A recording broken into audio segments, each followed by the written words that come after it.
Continuando com filosofia da consciência, agora as teorias da consciência. Hoje, com o avanço da neurociência, há uma grande e produtiva discussão nos últimos 20, 30 anos sobre a natureza da consciência. O grande número de teorias da consciência torna difícil uma classificação coerente. Algumas teorias, como a teoria do pensamento de ordem superior, Roth, Higher-Order-Thought, são mais filosóficas. Outras, como a teoria da integração informacional, emergiram da neurociência e constituem um passo adiante em relação às teorias tradicionais. Eu seguirei aqui de perto, mas não precisamente, a classificação de David Rosenthal, que distingue entre teorias de primeira e teorias de segunda ordem. Vamos ver primeiro as teorias de primeira ordem, que serão o representacionalismo de Tai e outros, a consciência de acesso de Bloch e a teoria dos esboços múltiplos de Dennett. Antes de tudo, há uma distinção linguística a se fazer entre consciência transitiva e consciência intransitiva. A consciência transitiva é o estar consciente de algo, enquanto a consciência intransitiva é o estado de que se está consciente. É o estado chamado de estado consciente, estado mental consciente. Correspondentemente, em Russell já existia uma distinção entre consciência relacional e não relacional. Relacional é equivalente à consciência transitiva e não relacional equivalente à consciência intransitiva. Exemplos tornam a distinção perfeitamente clara. Se eu digo, eu estou consciente da minha dor de dente, trata-se de uma relação entre eu e a minha dor de dente. Uma relação transitiva, uma consciência transitiva, expressão da consciência transitiva. Da mesma forma, eu estou consciente de que odeio ditadores. É uma relação entre eu e o ódio consciente de ditadores. Por sua vez, se você considera uma frase como minha dor de dente é consciente, minha paixão por Maria é consciente, o meu ódio é consciente, são emoções ditas conscientes de uma forma não relacional. Isso é a forma intransitiva de se referir à consciência. Para distinguir entre teoria de primeira ordem e teoria de segunda ordem, Rosenthal sugere o que ele chama de princípio da transitividade, ou PT. Um estado é consciente quando se tem consciência dele. Ora, para ele, quem aceita PT defende uma teoria de segunda ordem e quem rejeita defende uma teoria de primeira ordem, pensando que um estado ser consciente não consiste em se estar como sujeito consciente desse estado. Exemplo de teoria de primeira ordem que rejeita o princípio da transitividade, que acha que você não precisa estar consciente do estado para o estado ser consciente, é a teoria de Fred Dretske. Dretske nota que, às vezes, vemos duas cenas, apenas algo diferente, sem notar a diferença. Exemplo, uma foto com 9 árvores e a mesma foto com 10 árvores, uma árvore adicionada. Nós não percebemos conscientemente a diferença, mas a experiência da 10ª árvore pode não ser reflexivamente consciente, não nos darmos conta dela, mas de qualquer forma nós temos uma percepção consciente dessa diferença. Pensa Fred Dretske. Antes de tudo, continuando, vamos a uma primeira exposição muito rápida, extremamente breve, da primeira teoria representacionalista, de filósofos como Harman, Tai e outros. Para uma observação sobre consciência é que a consciência tem a ver com experiência. Sempre o que é consciente é resultado da experiência. E a experiência tem a ver com representação, geralmente experiência representacional, representativa. Então, notando essas proximidades, Esses filósofos desenvolveram teorias segundo as quais a consciência é a representação das coisas. As propriedades representacionais, segundo essas teorias, esgotam as propriedades da consciência. Note que a definição de representação é essa embaixo. A representa B se A está no lugar de B. É um conceito primitivo, passível de ser elucidado, mas não de ser definido. Uma coisa representa a outra se está no lugar da outra. Exemplo: fotos, símbolos, imagens mentais, pensamentos, crenças. Para o representacionalista, o que conta é só a representação, de modo que dois estados conscientes com iguais representações serão o mesmo estado. Ora, mas isso trará problemas, esse modo de pensar, com relação aos qualia, as qualidades fenomenais, como sensações, sentimentos, emoções, que não parecem ser representacionais, diferentemente de pensamentos, de imagens mentais, etc. E esses qualia não representacionais, como sentimentos, emoções, passam a ser geralmente entendidos pelos representacionalistas como propriedades das próprias coisas, e isso conduz a um externalismo e a ideia de que essas propriedades possam ser representadas, explicando assim a consciência dela.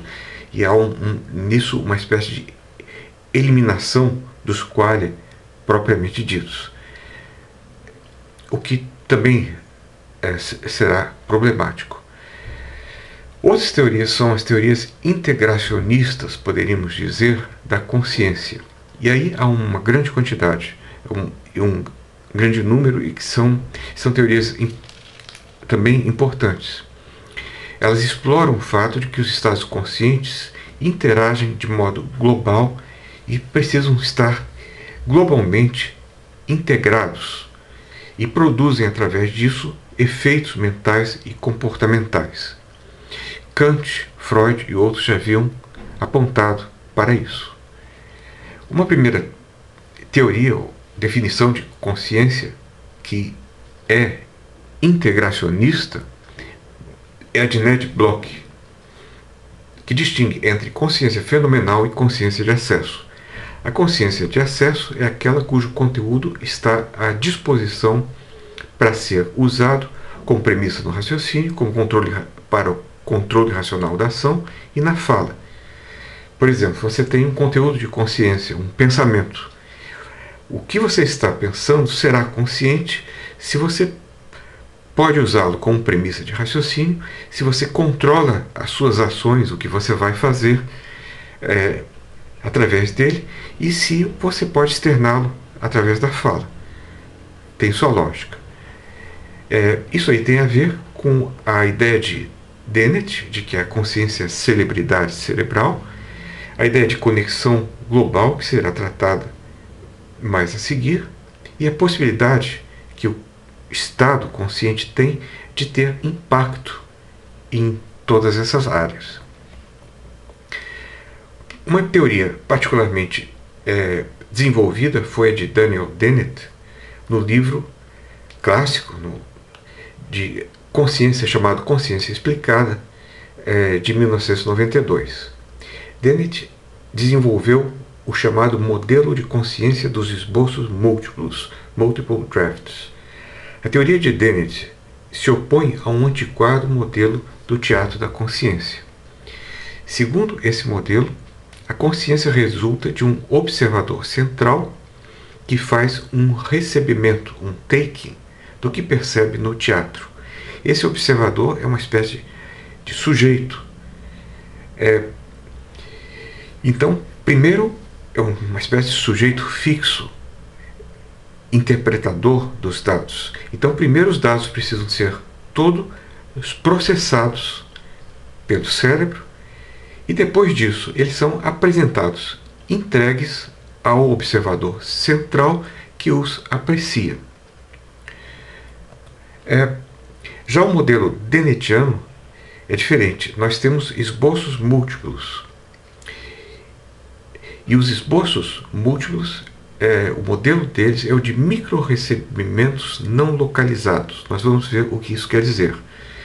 Antes de considerar, nós precisamos distinguir entre processadores seriais, que realizam uma tarefa por vez, que são a maioria dos computadores, e os processadores paralelos, que realizam muitas tarefas por vez em paralelo.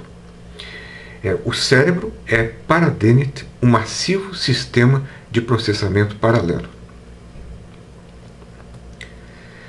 Dennett se inspirou num programa antigo chamado de Pandemônio, que foi um sistema de processamento no qual cada demônio era um processador paralelo que trabalhava por conta própria, competindo pelo domínio do sistema. E a cada momento, ou em diferentes momentos, poderia tomar conta do sistema um diferente processador, com um diferente programa. Dennett sugere, então, que algo assim se aplica à consciência humana. Para Dennett, não há um único lugar do cérebro onde a consciência ocorre. Um sujeito da consciência, um intérprete, um observador central. Pelo contrário, o cérebro funciona como um feixe de agências de processadores semi-independentes, funciona como um pandemônio. Na visão, por exemplo, que pode ser tomado como exemplo, nós temos diferentes sistemas que produzem esboços múltiplos, aqui de imagens, ali de cores, ali de perspectivas, que se juntam, discriminando e reeditando em esboços múltiplos extraordinariamente complexos, até que tenhamos, por fim, a experiência visual. Não há, diz Dennett, um discriminador mestre, independente, que se é usado como modelo, é usado dentro do antigo, tradicional modelo cartesiano, digamos, do teatro da consciência. Os subprocessos neurais, eles pensam por si mesmos, por assim dizer, embora sejam pensamentos do tipo muito simples. O que acontece é que esses processos produzem, num e no outro momento, o que ele chama de fixação de conteúdo. A fixação de conteúdo ou a discriminação de conteúdo é onde se inicia a consciência, quando um desses processos toma o lugar do demônio principal e passa a reger sobre o resto. Então a consciência, por causa disso, porque a fixação de conteúdo não tem um lugar próprio no cérebro para ocorrer, ela pode mudar de lugar a cada momento, ela não possui um lugar próprio e ela pode ocorrer em qualquer lugar. Por causa disso, o modelo de Dennett é contrário ao modelo do tradicional teatro da consciência. É característico da fixação do conteúdo também é que ela se propaga. As discriminações de conteúdo produzem, no passar do tempo, uma corrente que emerge de muitos processos distribuídos no cérebro e produz, assim, uma corrente da consciência que produz uma narrativa que está sempre em mudança e que constitui a história do eu, do sujeito.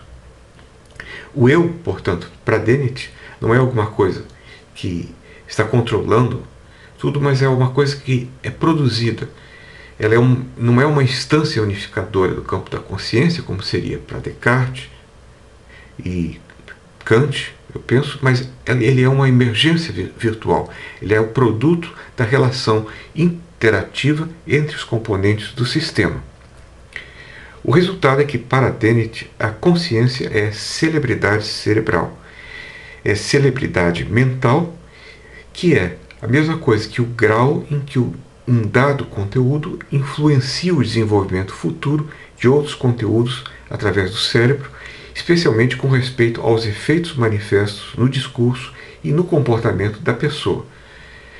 Dennett tem, assim, uma teoria discursiva da consciência na qual é consciente o estado mental inserido em uma sequência de estados interligados no fluxo da consciência.